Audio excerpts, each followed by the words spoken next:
día son comunes, son importantes porque se ve muchísimo dentro de lo que es la pediatría, ¿sí?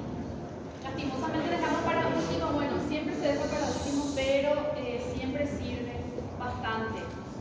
Vamos a completar lo que nos quedó de infecciones congénitas, o lo que es STORCH, ¿verdad? Hablamos de sífilis, hablamos de rubeola, lo que es HIV, vamos a esperar, vamos a dejar, yo no voy a incluir eso en el examen, está en la clase si ustedes quieren leer, ¿sí? Me encantaría que puedan dar una leída para poder conocer, pero no les voy a incluir, les voy a incluir lo que es toxoplasmosis, sí, entonces vamos a ir viendo, ¿sí? Bueno, los datos más importantes, lo que es más resaltante, sí, yo no les voy a exigir que memoricen todo, pero tienen que conocer, tienen que saber la importancia. ¿Por qué? Porque es una de las parasitosis más comunes en el humano, ¿sí? 1/3 de la población mundial afecta la toxoplasmosis, ¿sí? Bueno, tenemos que la seroprevalencia depende de la región. En América Central y del Sur nos dice que la prevalencia es del 50 a 80% de la población. Es sumamente común. Casi nadie se salva de la toxoplasmosis. Bueno, este es nuestro patógeno, el Toxoplasma gondii, que es un parásito protozoario, ¿sí?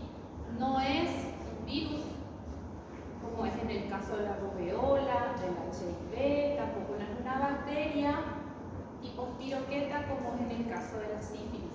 Entonces, dentro de lo que es el espectro de las infecciones congénitas, tenemos todo tipo de gérmenes, ¿sí? Desde virus, bacterias hasta protozoarios. Bueno, el felino, entonces el huésped definitivo, todo eso ustedes saben. Y la fase asexual, esta que se produce en los intermediarios, los demás animales, entre ellos el ser humano. Bueno, la transmisión postnatal. Para dar un pantallazo nada más, la transmisión a cualquiera de nosotros, a cualquier persona. A nosotros lo que vamos a centrarnos hoy es en la transmisión vertical. ¿Qué significa vertical?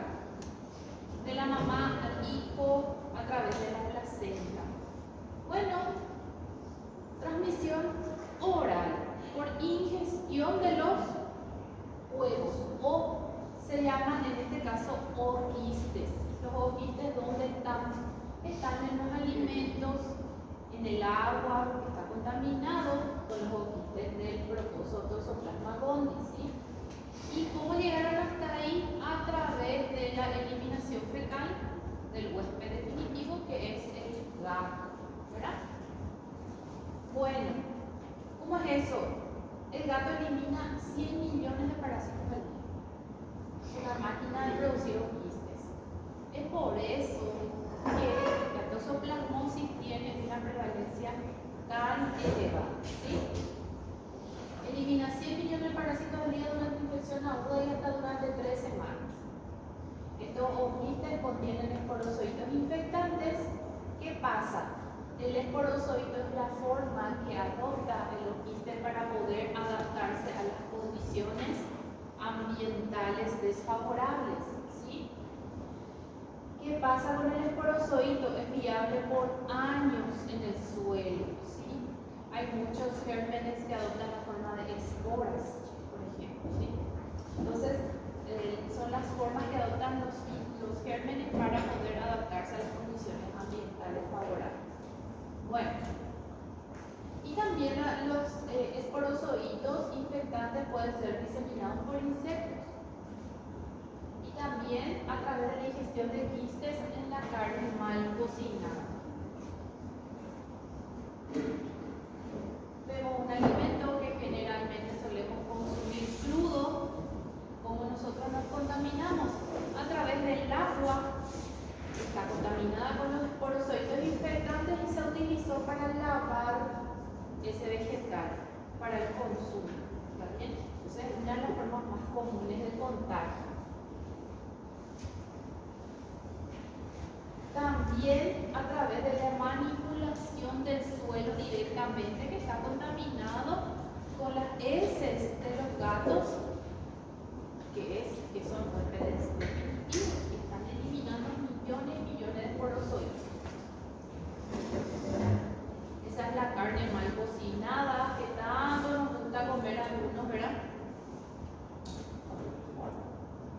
Bueno, la ingestión de un solo ooquiste. Sí, un solo ooquiste puede producir infección en el humano, ¿sí? El ooquiste se rompe, elimina los esporozoitos, se convierten en taquizoitos y se diseminan por sangre y vía linfática, ¿sí? Los taquizoitos son secuestrados en quistes tisulares y forman los bradizoitos, que son los característicos de la infección crónica. Bueno, vamos a hablar entonces ahora de la infección congénita.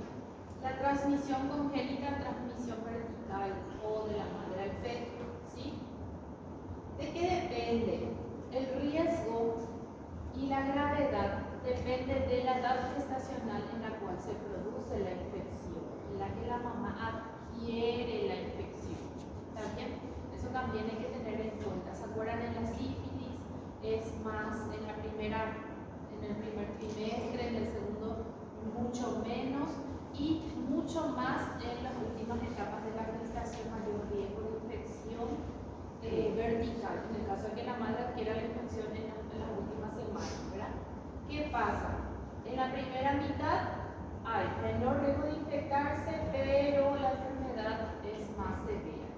Y en la segunda mitad del embarazo hay mayor riesgo de infectarse, pero la enfermedad ya es leve o sutil. Entonces, la gravedad aumenta a medida que más tempraneramente se produce la infección. Un tercio de las madres con toxoplasmosis aguda en el embarazo darán a luz un niño con toxoplasmosis congénita. ¿Sí? TC significa toxoplasmosis congénita. Un tercio de las mamás, una de cada tres. ¿Vieron la importancia? Después vamos a ver las características de ese niño con toxoplasmosis congénita. O sea, son secuelas no menores. Son bastante limitantes. 4% de estos niños tienen riesgo de morir, tener daño neurológico permanente o lo que es más común, el compromiso visual. Eso es lo más importante, ¿sí?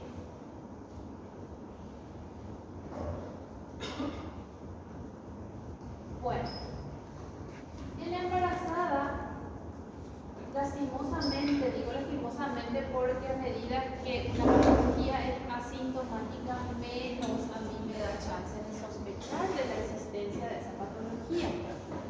Un 80-90% de las embarazadas son asintomáticas, ¿sí? Por eso están negritas ahí que el screening debe ser universal. Sí o sí a todas y cada una de las embarazadas se lo tiene que hacer el test, porque 9 de cada 10 no tienen síntomas. ¿Está bien? Una linfadenopatía cervical única o múltiples, no dolorosas, suboccipital, que sería en la parte de atrás, ¿verdad? Supraclavicular, que son regiones donde generalmente normalmente no hay adenopatías, inguinal o mediastinal, que no se visualiza, ¿verdad?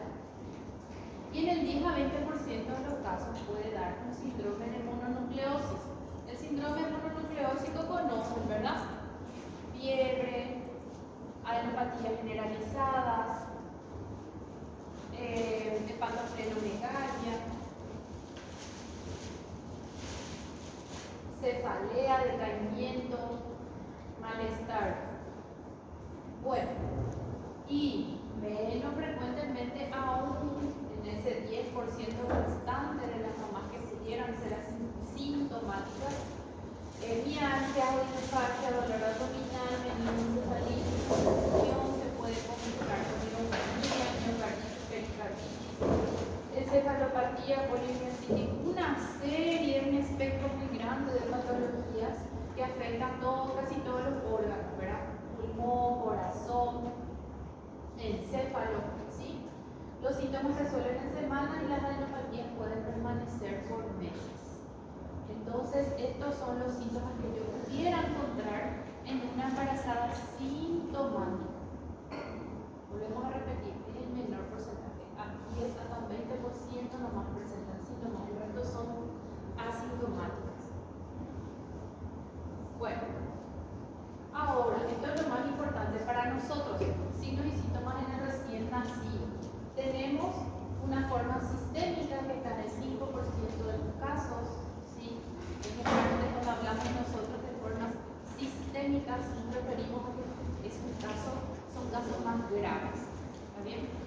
Y luego hablamos de 10% de lesiones aisladas del sistema nervioso central y ocular, con un pronóstico variable dependiendo del grado de afectación y un subclínico del 85%. Bueno, ¿en qué pacientes yo puedo esperar de que en qué niño, recién nacido, voy a esperar que me desarrolle la forma sistémica? Cuando la infección se adquiere antes de las 20 semanas de edad gestacional, ¿sí? Cuadro que va a la secuela criada sintomática de Sabin se llama, ¿sí?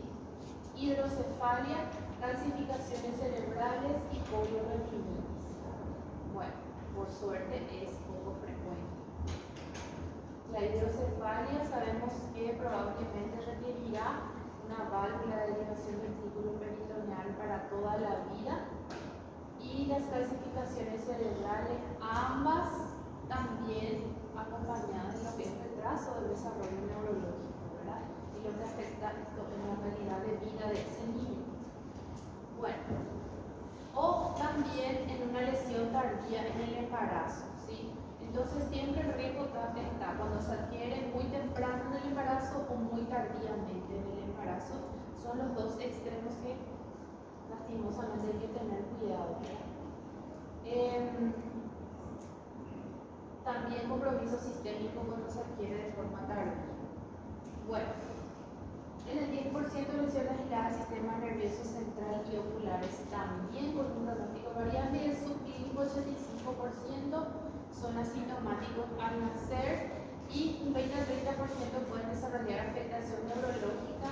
De nuevo estamos con la polioretinitis a medida que el niño crece hasta los 20 años y no recibe tratamiento. Bueno, ¿cuáles son las manifestaciones neonatales del síndrome de toxoplasmosis congénita o la toxoplasmosis congénita en sí?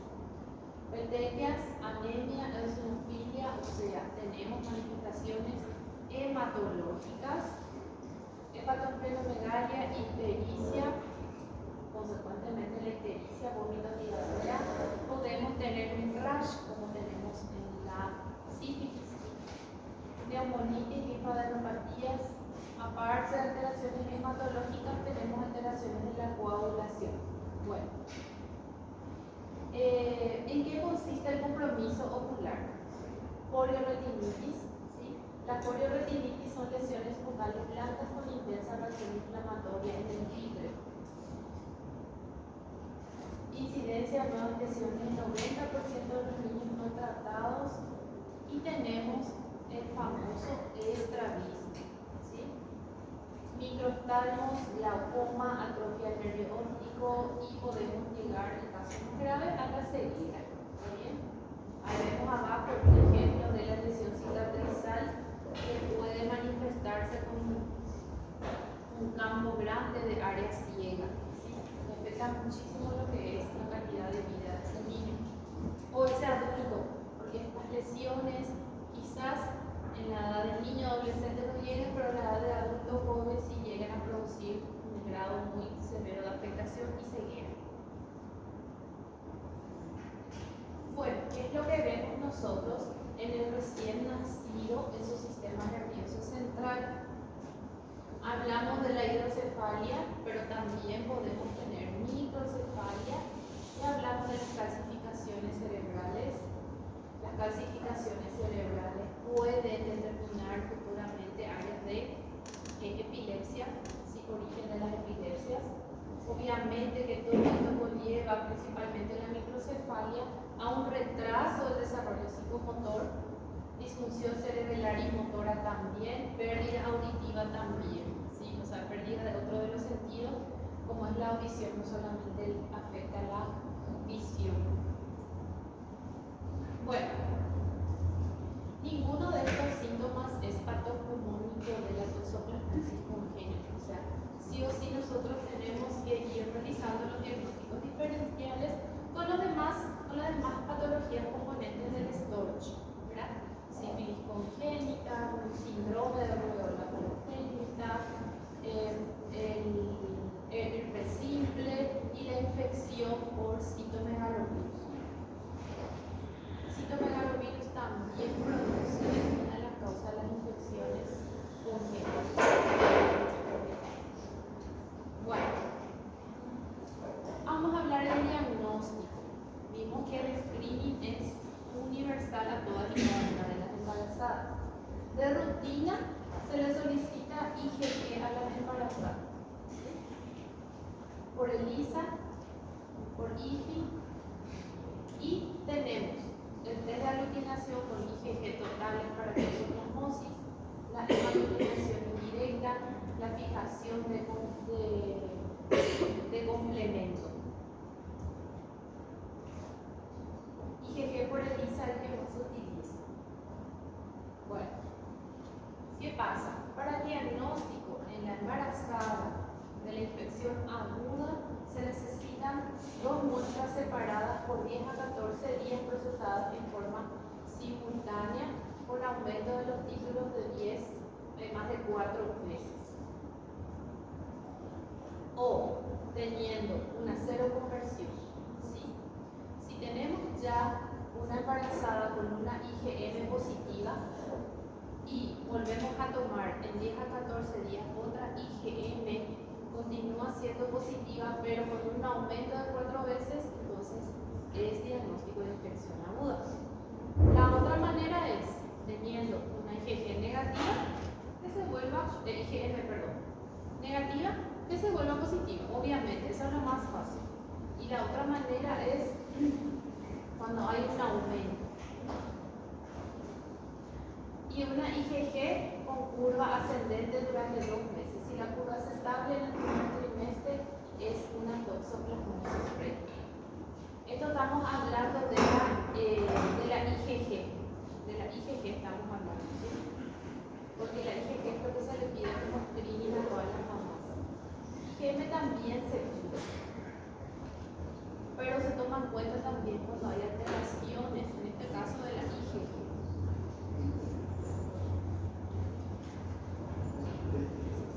Bueno, ahora vamos a hablar del comportamiento de la IgM. ¿Sí? Bueno, en pacientes con IgG positiva, si se desconoce el estado serológico previo o si era negativa, se solicita por ELISA el dosaje de la IgM. Generalmente se solicitan ambos de una vez, IgM con IgG, y se va interpretando. No es fácil interpretar, pero se tiene que interpretar dependiendo de los resultados que se encuentren. O sea, no es importante solamente que esté positivo o negativo, sino el dosaje también. Tiene que ser cuantitativo el dosaje. Bueno, si la IgM negativa a los 3 a 5 meses, el valor predictivo negativo, si es negativa la infección, puede ser más de 3 a 5 meses. Si es positiva por un año, no predice cuándo fue la primera infección. No es fácil interpretar, es un trabajo muy arduo para los ginecólogos. Bueno, entonces, más o menos aquí nos da una forma de interpretar. Si yo tengo una IgG positiva por ELISA o por inmunofluorescencia indirecta con una IgM negativa en el primer trimestre, es una toxoplasmosis previa. Si tengo una IgG positiva con una IgM positiva, se realiza el test de avidez. Si tenemos alta avidez, es una infección de más de 4 meses. Baja avidez, infección reciente. ¿Sí? El 10% de la población siempre tendrá baja avidez, o sea, sea, siempre tendrá una IgM positiva con baja avidez 1 de cada 10 pacientes. Acá nos vuelve a repetir que la serología positiva según el tercer trimestre es difícil de interpretar.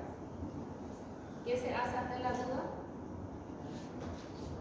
Es lo que se utiliza en las embarazadas y los recién nacidos, y en algunos casos en pediatría ante la duda se trata.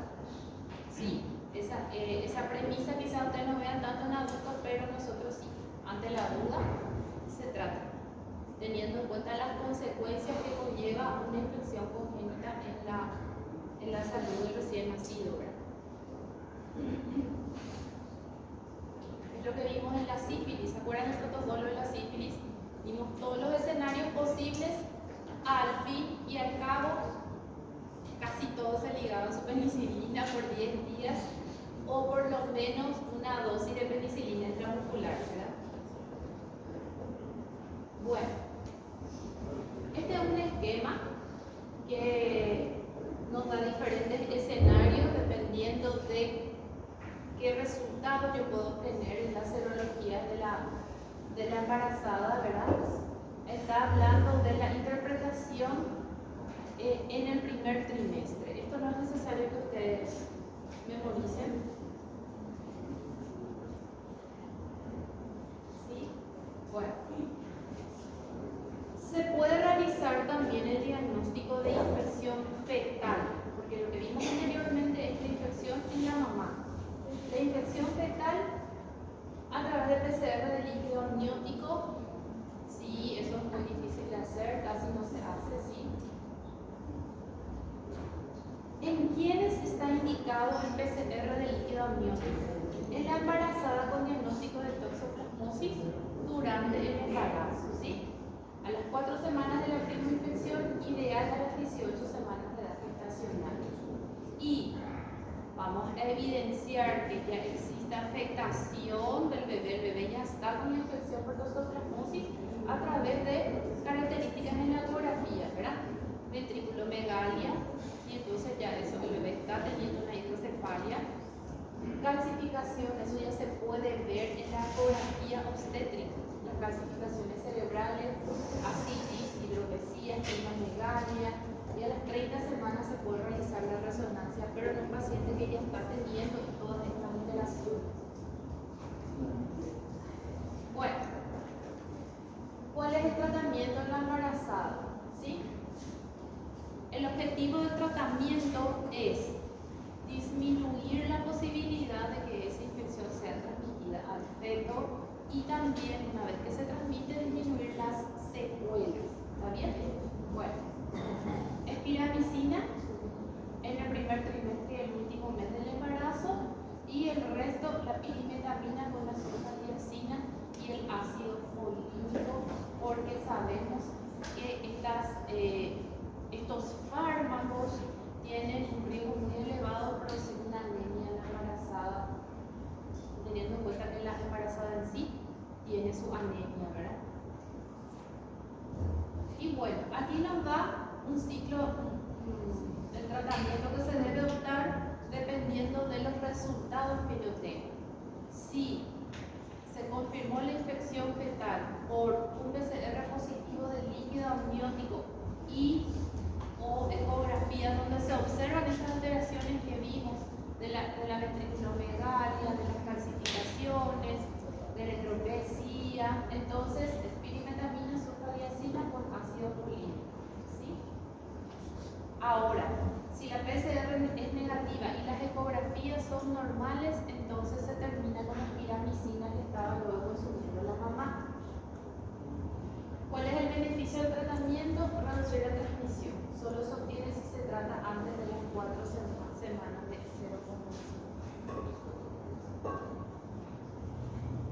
Hasta 4 semanas tenemos tiempo para tratar. Sí, hasta 4 semanas de la infección.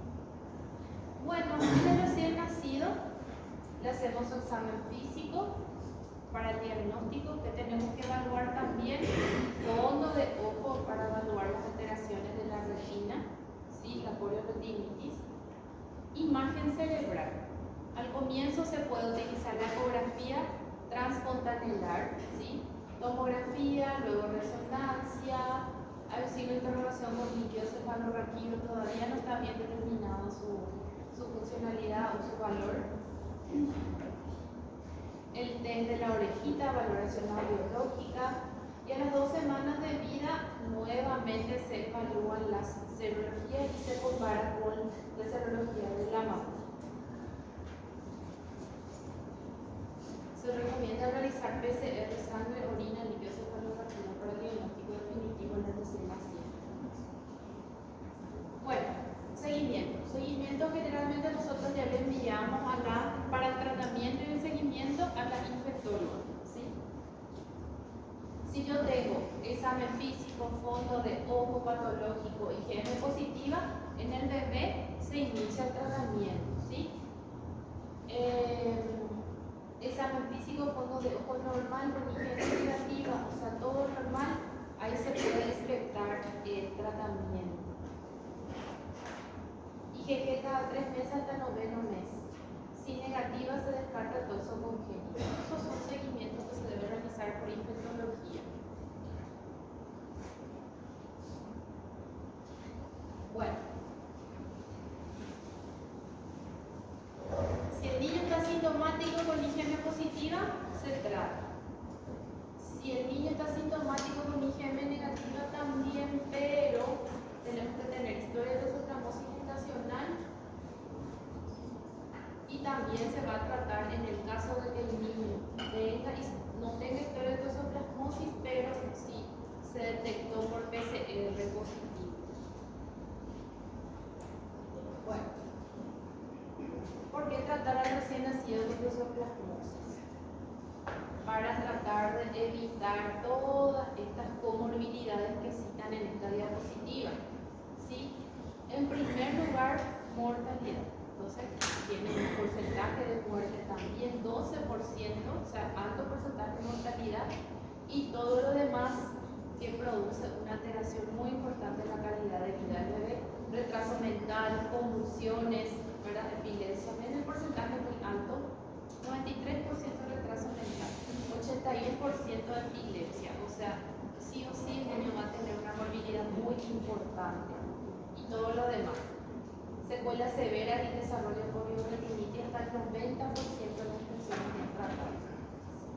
Bueno, en el asintomático, cuando dice infección subclínica, cuando está asintomático, puede tener también defectos importantes motores, cognitivos, visuales.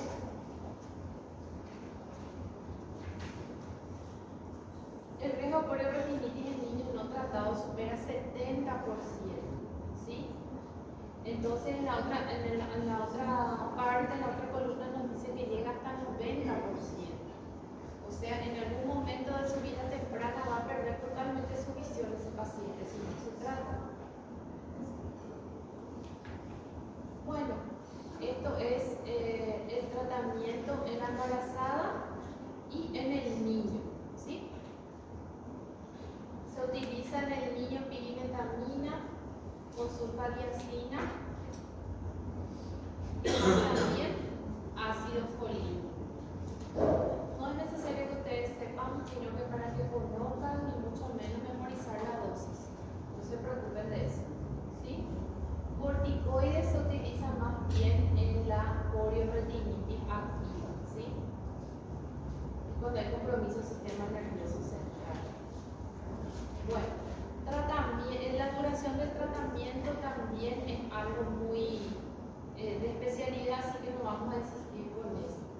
Los controles que tenemos que tener con estos niños, aparte de lo que es hematológico, hemograma, función hepática renal, ¿sí? Y aparte los controles de imágenes, el ojo, oído y neurológico. Controles de serología que también nosotros no vamos a ver. Bueno, es nada más para hablar sobre toxoplasmosis y vamos a ver un poquito lo que es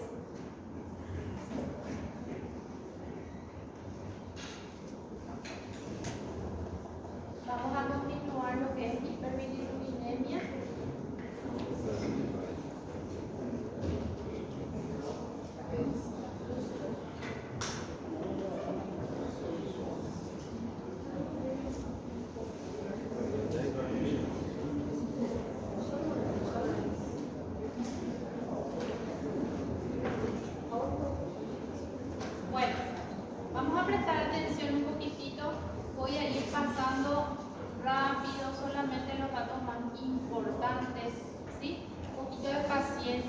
Después vamos a dar un receso. Bueno, la hiperbilirrubinemia, aumento de la bilirrubina en sangre que se manifiesta clínicamente como que se manifiesta ictericia, es un problema sumamente común en los recién nacidos. Por eso es importante, acá vamos a centrarnos en ver un poquito las causas, son sumamente variadas, ¿sí? Ustedes saben cuál es la causa de la ictericia, ya no es necesario repetir, ¿sí? En el niño, el primer sitio anatómico donde vamos a encontrar ictericia es la conjuntiva y luego se va distribuyendo de cabeza, distribución céfalo-caudal o de periferia hacia el centro, ¿sí? Bueno, por último, cuando está descendiendo la ictericia, va a desaparecer en piel y el último lugar que desaparece es en la conjuntiva. Aparece primero en la conjuntiva y desaparece por último también ahí. Bueno, esta parte de fisiopatología no es necesario que nosotros sepamos porque ya repasemos, porque ya sabemos todo, ¿verdad? Bueno, ¿qué pasa? ¿Cuál es la importancia final? Los niveles elevados de la bilirrubina en el recién nacido puede ser neurotóxico, ¿sí? La causa, vamos a hablar después, más frecuente de una bilirrubina tan alta que lleve a niveles neurotóxicos es la enfermedad hemolítica recién nacido, ¿sí?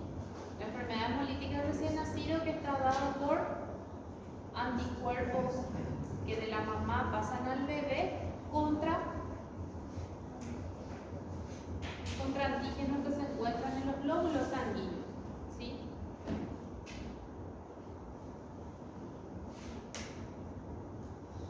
Bueno, ¿qué pasa en el periodo neonatal? La bilirrubina del recién nacido se encuentra en un periodo de transición entre la fase fetal.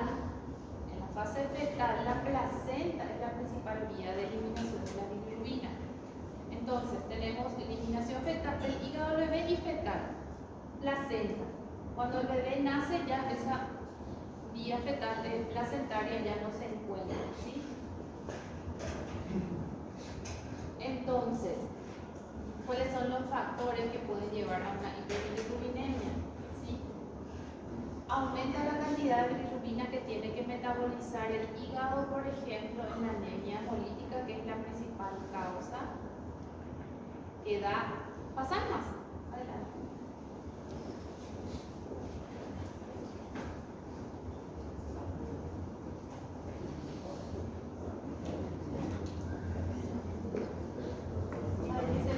Se prende la luz, pero no sé si el botoncito más ahí, yo no apreté o la pila.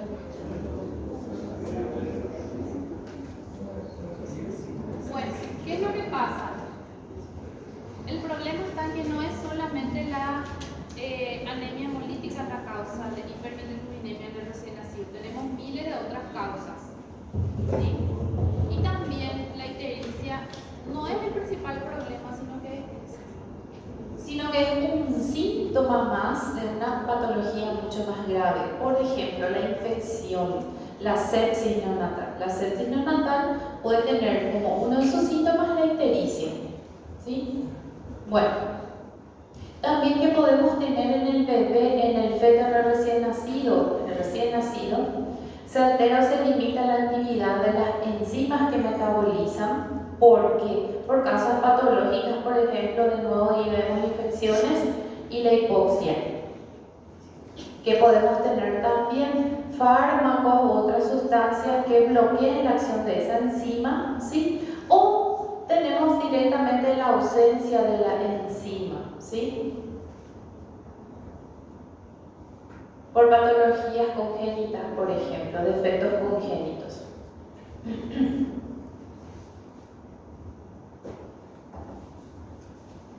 Los efectos neurotóxicos de la bilirrubina ¿sí? Se relacionan directamente no solo con la permeabilidad.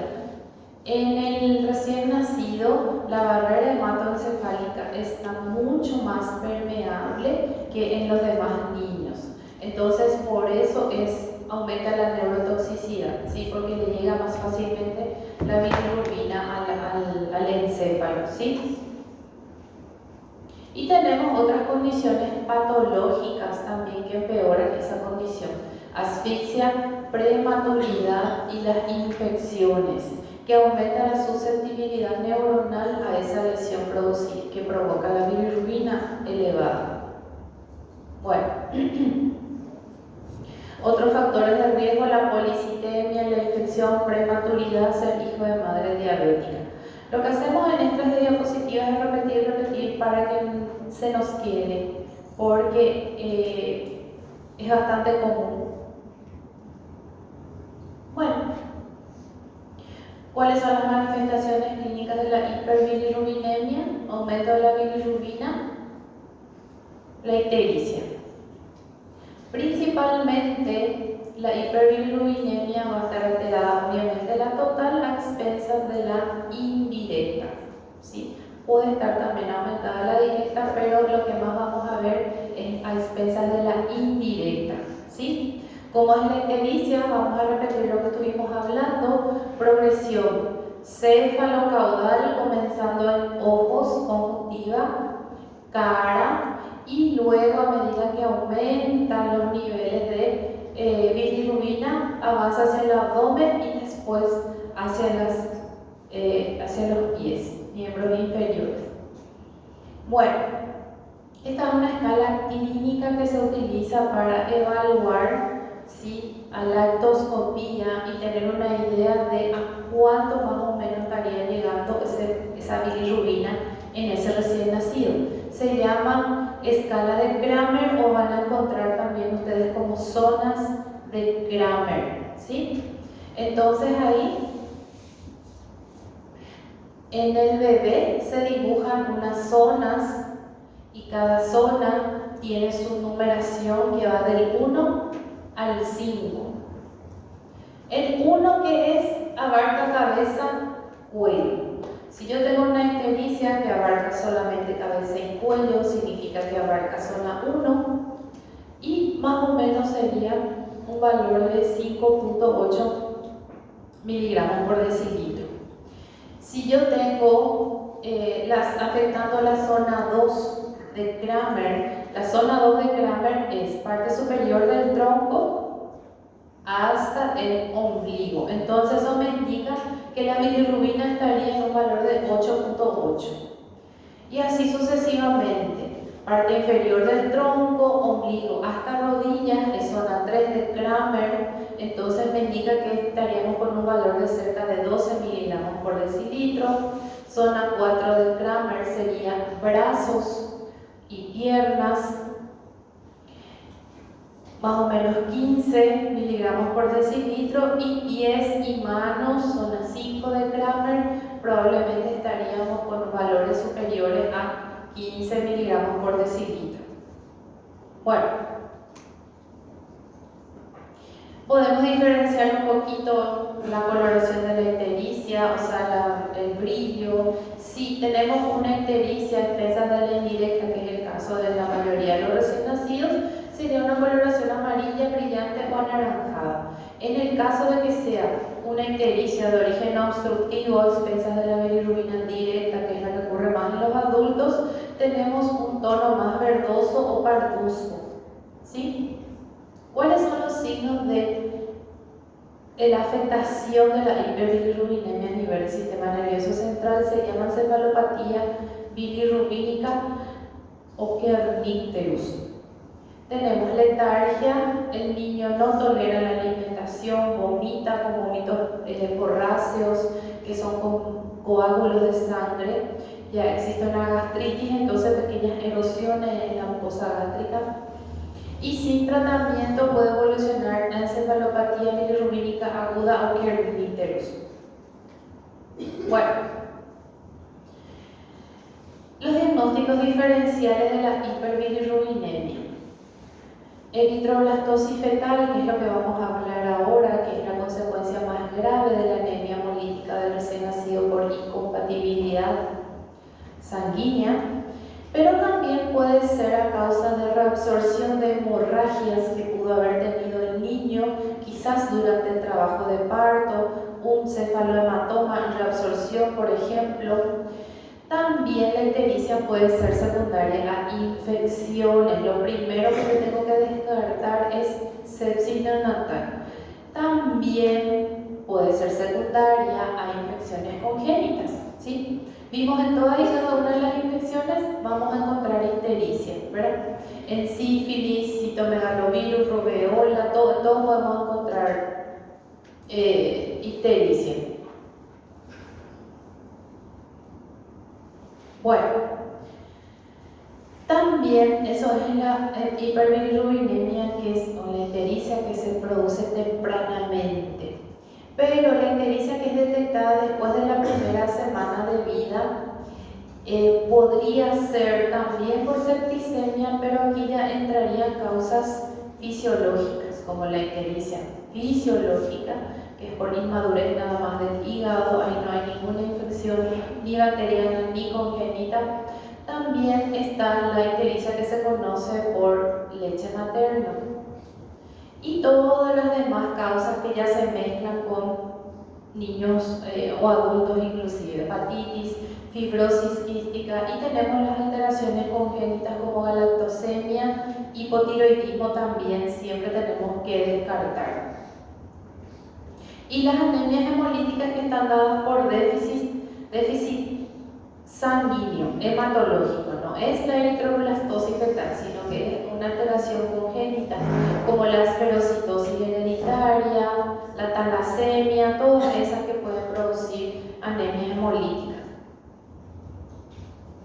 Bueno, la fisiológica. ¿Cuál es la característica de la ictericia fisiológica? Y todas las demás son patológicas. Una vez que yo descarto causas patológicas, me quedo con la fisiológica. Sí o sí, en todas las patologías es así. Bueno, para que sea considerada fisiológica tiene que iniciar luego de las 24 horas de vida. Tiene que mantener un ritmo de aumento inferior a 5 miligramos por decilitro en 24 horas, ¿sí? Entonces, empieza a ser visible luego de las 24 horas de vida, alcanza un máximo entre segundo y cuarto día y luego disminuye. Y esa ictericia ya tiene que desaparecer a partir del quinto, séptimo día hasta máximo el 10º día de vida. Bueno, se le denomina fisiológica, y cuál más o menos sería la causa, aumento de la producción de bilirrubina por la destrucción de hematíes fetales. Sabemos que los bebés recién nacidos tienen en circulación hematíes fetales con hemoglobina fetal, ¿sí? Y también por la limitación de la conjugación por la inmadurez del hígado del recién nacido. Bueno, factores de riesgo para hiperbilirrubinemia indirecta, dice. Tenemos otros factores de riesgo que no son infecciosos, ¿verdad? Por ejemplo, la edad materna, la raza, tenemos la gente de raza amarilla, diabetes materna, la prematuridad, sexo masculino, los niños con síndrome de Down tienen mayor riesgo de tener ictericia fisiológica. La demora en la defecación también hace eso, y antecedentes de ictericia fisiológica en la familia. Estos son factores de riesgo para ictericia fisiológica. Vuelvo a repetir que no es patológica. No suele sobrepasar los 12 miligramos por decilitro para la ictericia fisiológica, ¿sí? Y si tenemos niños que presentan más de uno de esos factores, obviamente que vamos a tener concentraciones de bilirrubina más altas. Por ejemplo, un niño síndrome de Down con prematurez, obviamente que sí tiene más de un factor de riesgo y puede tener concentraciones más elevadas de bilirrubina. Indirecta tiene que ser para ser considerada fisiológica. Indirecta. Bueno, esta es la fase característica de un niño con hipotiroidismo, por ejemplo. ¿Qué es lo que llama la atención? Puente nasal ensanchado y principalmente ¿qué llama la atención en este niño? No puede cerrar la boca debido a la macroglosia, ¿verdad? Macroglosia es característica, ¿sí? Ahora, la hiperbilirubinemia indirecta que dura más de 2 semanas, entonces ahí ya tengo que sospechar hemólisis, alguna alteración enzimática congénita, podría ser la ictericia por leche materna también, hipotiroidismo u obstrucción intestinal, que no es aguda, ¿verdad? Bueno,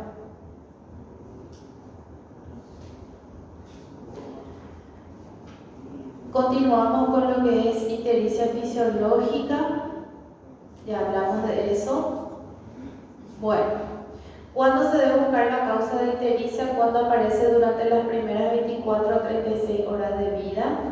Cuando la bilirrubina aumenta a un ritmo mayor a 5 miligramos por decilitro en 24 horas, entonces yo tengo que sospechar de que ya no se trata de una fisiológica, tengo que descartar que sea patológica, ¿sí? Cuando supere los 12 miligramos por decilitro en los de término y 14 miligramos por decilitro en los de pretérmino. Si la ictericia persiste luego de las 2 semanas, ¿sí? Y cuando la directa ya sea superior a 2 miligramos por decilitro.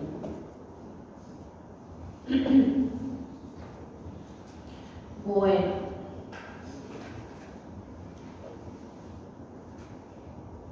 El desarrollo de la encefalopatía bilirrubínica obviamente depende del dosaje de la bilirrubina indirecta, ¿sí? Del tiempo durante el cual el niño está expuesto a esos valores de bilirrubina indirecta muy altos, depende mucho también de la causa de la ictericia. Si la causa está dada por una anemia hemolítica severa, prematurez extrema, ¿sí? También depende del daño neurológico que puede tener ese niño, de la asfixia.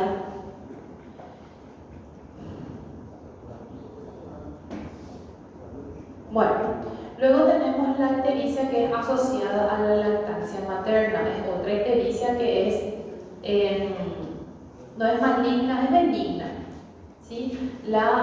Todas las demás que sean causas patológicas sí son malignas. Aquí entraría más o menos en la misma bolsa que la ictericia fisiológica, porque gran cosa no hay para hacer con la ictericia asociada a la lactancia materna. Bajo ninguna hipótesis se suspende la lactancia materna, no se suspende, sino que se toman unas medidas para ir controlando nada más. 2% de los niños de término alimentados de pecho materno pueden tener aumento de la bilirrubina, ¿sí? Después del 7º día de vida, y pueden alcanzar valores muy altos, 10 hasta 30 inclusive miligramos por decilitro, ¿sí? La bilirrubina desciende luego de forma gradual, puede persistir hasta 10 semanas, pero con niveles bajos. 10 semanas correspondería a 2 meses y medio más o menos, a mucho tiempo. Bueno, obviamente que si se interrumpe la lactancia, esa bilirrubinemia desciende, ¿verdad? Entonces, si se llegan a valores muy altos, ya tenemos tratamientos como sería la fototerapia, ¿sí? La fototerapia se realiza con una luz fluorescente, cualquier origen. Generalmente lo que más se utiliza hoy en día son estos, o sea, hace mucho tiempo, ¿verdad? Son el fluorescente le decimos nosotros acá. Hay muchos dispositivos. Se debe realizar con protección genital y ocular, o sea, esa luz tiene que abarcar el mayor área o la mayor área de piel, pero siempre con pañal para proteger genitales y siempre tapando el ojito del bebé para proteger el ojo.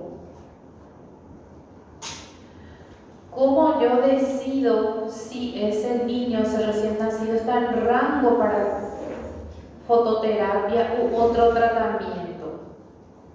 Entonces tengo que saber la edad gestacional al nacer, si es un niño que nació con más de 38 semanas, 38 semanas en adelante, utilizo esta tabla, ¿sí?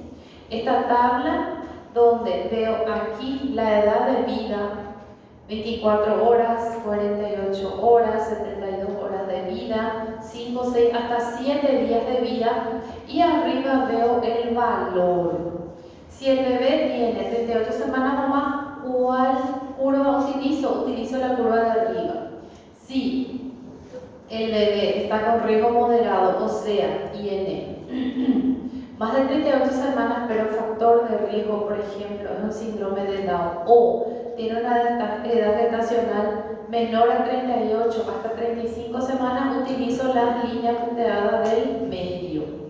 Entonces ven ahí que los valores que se toleran ya son menores.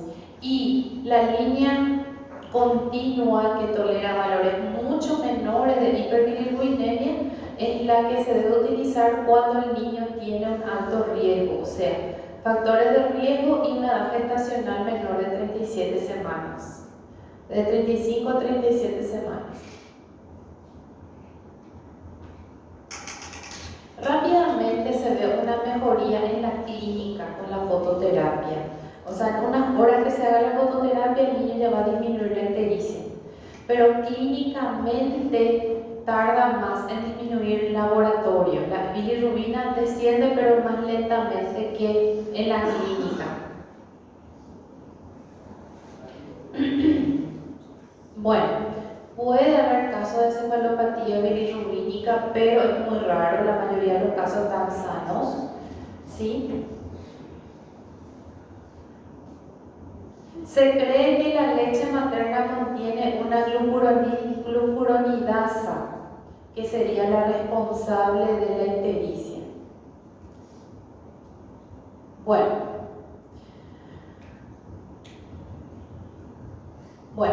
¿qué nosotros podemos hacer?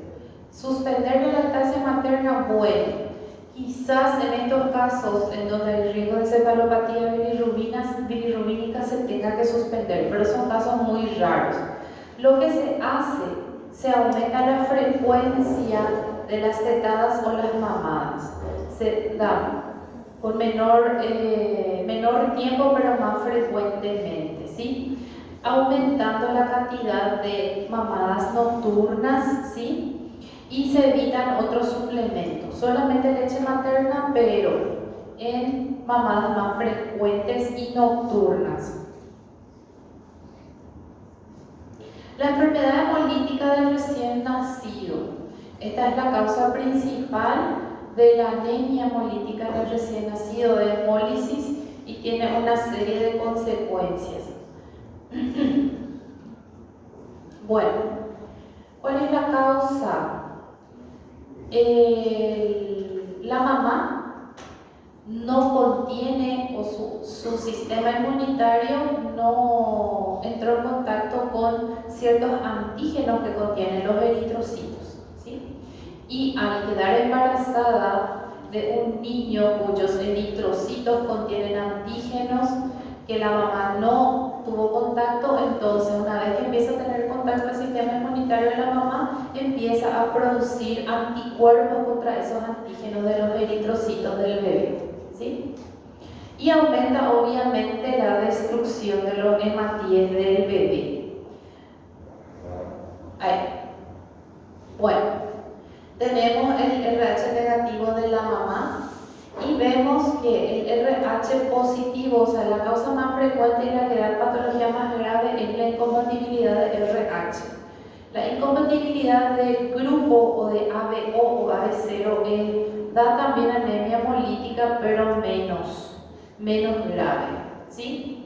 Entonces, el bebé va a tener una mezcla de ambos factores sanguíneos, RH positivo, RH negativo. Si el papá es RH positivo, probablemente el bebé sea RH positivo, ¿sí? Entonces, cuando la sangre de la mamá entra en contacto con el glóbulo rojo RH positivo del bebé, va a reconocer esos glóbulos rojos como cuerpos extraños y va a crear anticuerpos, ¿sí? ¿Qué pasa? Durante el primer embarazo, esta reacción va a ser leve, va a empezar nada más que dar un arranque al sistema inmunitario del bebé. A medida que la mamá vuelva a embarazarse de sucesivos bebés RH positivo, sí, ya el sistema inmunitario va a estar sensibilizado y ahí sí puede dar reacciones más severas contra el bebé, ¿sí? Y esa es la enfermedad hemolítica del recién nacido. Esta gráfica describe lo que vimos en la anterior, es la misma cosa, ¿sí? Bueno, enfermedad hemolítica del recién nacido por incompatibilidad del RH. Eso es lo que estuvimos explicando, salió nomás ahí encima de las imágenes, es lo mismo, ¿sí? Bueno. ¿En qué caso? Cuando se transfunde por error sangre positiva a una madre negativa o cuando pequeñas cantidades de sangre fetal RH positiva entran en circulación materna. También puede suceder esto cuando la mamá queda embarazada, ¿sí?, de un RH positivo y al producirse el aborto. Al producirse el aborto también se produce intercambio de sangre y también la madre puede quedar sensibilizada. No es que precisamente tiene que tener sí o sí el nacimiento. Si tuvo más todavía 1, 2, 3 abortos de hijos RH positivos, igual la mamá no puede quedar muy sensibilizada y producir una enfermedad grave en su bebé, que el primero que viva, ¿verdad? Bueno, más todavía durante el parto se induce la formación de anticuerpos anti-D en la madre negativa, ¿sí? Cuando se produce la sensibilización, entonces ahí se necesita mucho menor cantidad de antígenos para producir la reacción. Los anticuerpos IgG son los que atraviesan con facilidad la placenta y provocan las manifestaciones hemolíticas, no los IgM. Entonces, a medida que la mamá está sensibilizada, va a producir más anticuerpos IgG y esos son los que van a atravesar la barrera placentaria. Bueno, es lo mismo que estuvimos explicando, ¿sí? Bueno, la inyección de la vacuna. ¿Cuál es la vacuna? Es la gamma globulina anti-D a la madre, justo después del parto de cada hijo RH positivo. Tiene que ser hijo RH positivo en madre negativa, ¿sí? Resultó ser una estrategia satisfactoria para disminuir la incidencia de esta enfermedad hemolítica por incompatibilidad RH. Bueno, esto es lo característico. Ven esta imagen de arriba, es un recién nacido, evidentemente pequeño, prematuro, pretérmino, con una nasarca, ¿sí? Un hidrops, es un hidrofetal, ¿sí? Es un bebé sumamente grave, difícilmente sobrevive, ¿verdad? Entonces eso es lo que se evita con la vacuna, la gamma globulina anti-D, ¿sí? Entonces, la gravedad de la enfermedad puede presentar hemólisis severa, ¿sí?, anemia intensa con hiperplasia compensadora del tejido hematopoyético, hepatomegalia, esplenomegalia, anemia intensa, palidez, signo de descompensación cardíaca, cardiomegalia, dificultad respiratoria, es lo que vemos en la imagen del bebé de arriba, nasarca masiva, insuficiencia circulatoria, ¿sí? También esto puede provocar la muerte dentro del seno materno. No precisamente, hay muchos bebés que mueren dentro del seno materno. Por eso se realizan ciertos tratamientos ya dentro del útero de la mamá, como sería la transfusión, por ejemplo. Bueno, es lo que estuvimos describiendo. También podemos tener petequias, púrpura, trombocitopenia. Puede ser que no haya ictericia, como también puede haber ictericia, inclusive coloración amarilla, líquido amniótico, cordón y verniz caseoso. También en la ecografía ya se detectan signos de hidrops fetal, de afectación muy grave del bebé. ¿Qué es lo que se ve? Se ve edema facial, derrame pleural, polidramnios, asitis hepatomegalia, hepatosplenomegalia. Bueno, el diagnóstico prenatal, cuando la mujer es RH negativa, si tienen antecedentes de transfusiones, abortos, no precisamente embarazo a término o embarazos previos, se tiene que realizar, determinar el grupo sanguíneo de la mamá y si está sensibilizada, ¿sí? De mamá y de papá, ¿sí? Títulos maternos de IgG anti-D en el caso de que esté sensibilizada y tenga los antecedentes, ¿sí? Si hay antecedentes de un niño afectado o de muerte fetal, el bebé RH positivo estará sí o sí igual o más afectado que el otro bebé, ¿sí? Bueno, se debe determinar en el bebé de la sangre del cordón o de la sangre del recién nacido. Grupo sanguíneo, el RH si es positivo o negativo, hematocrito hemoglobina para ver si ya hay anemia, ¿sí? Y en el bebé es donde se hace la prueba de Coombs directa. En la mamá se hace la prueba de Coombs indirecta para saber si ya contiene anticuerpos contra el RH. Bueno, ¿cuáles son los tratamientos? ¿Sí? Mediante la ecografía fetal se evalúa la necesidad de transfusión intrauterina. Si en la ecografía ya vemos signos de edema, de derrame pleural, polidramnios, ¿sí? Se realiza transfusión intravascular directa con concentrado de hematíes. Eso ya es transuterino. Y en el recién nacido vivo, todas las medidas de reanimación y de sostén para cualquier recién nacido que esté grave. Y se debe tener el donante universal, porque en un niño RH positivo se debe tener sangre RH negativa, no sensibilizada, ¿sí? La ensanguinotransfusión es un tratamiento que se realiza en casos de hiperbilirubinemia extrema, 30, 40, ¿sí? Si el niño corre gran riesgo de desarrollar grado peligroso de anemia, en ese caso se utiliza la ensanguinotransfusión.